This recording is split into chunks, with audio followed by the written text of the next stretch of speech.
Hi, I'm Jennifer from Adult Services. If you've seen the news lately, you know that protests have swept across the country as thousands of people stand up against racism. You might feel uncomfortable with the images you see in the news, or even defensive when you hear the terms like privilege or racism. So if you're wondering what to do, but you don't know where to begin, I'd like to introduce to you a few excellent books that will help you understand what racism is and what we all can do about it. To understand our own emotional reactions to racism, the guilt, anger, and fear that often create the foundation of our reactions, start with White Fragility, Why It's So Hard for White People to Talk About Racism by DiAngelo. Before we can address racial justice in an effective way, we have to look at why we react the way we do, whether with silence or defensiveness. DiAngelo, a white professor who has studied white reactions to racism, helps the reader go beyond gut reactions to understand why we think and react the way we do, even to the language around racial inequality.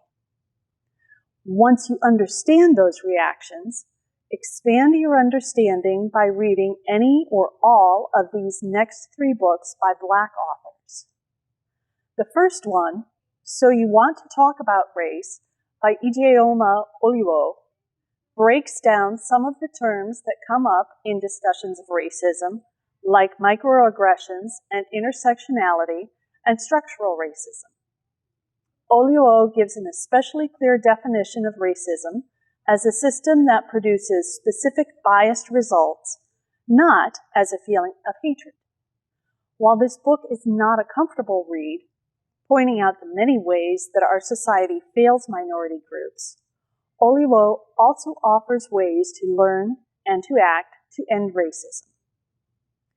When you're ready to take this learning a little further, Me and White Supremacy by Layla Saad helps readers take a closer look at themselves and the ways in which each of us may unknowingly inflict damage on people of color, even when we have the best of intentions. She breaks down how the layers of racism undergird our lives without our awareness, and she offers excellent journal prompts to help you dig deeper into understanding racism.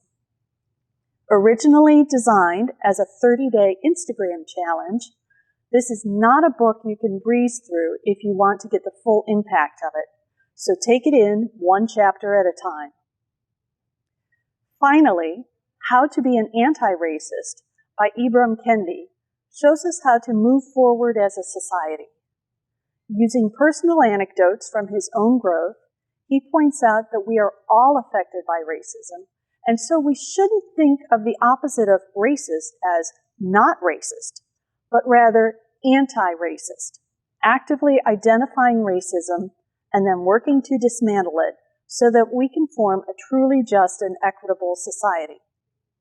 Kendi offers ways to redefine and expand the ideas of racism and white supremacy and shows how practicing anti-racism benefits all of us, white people as much as people of color. All of these books are available as ebooks and/or audiobooks on Overdrive, and you can also find So You Want to Talk About Race and Me and White Supremacy as audiobooks on 𝗪𝗄𝗏. Each of these books will challenge you. The authors don't sugarcoat racism and don't absolve anyone just for good intentions. They each point out our collective complicity in upholding structural racism and injustice, and our collective need to take responsibility in dismantling it. And I need to stress that none of this work is quick or easy. Each of these authors has set up a lifelong challenge to each and every one of us to keep learning and doing better.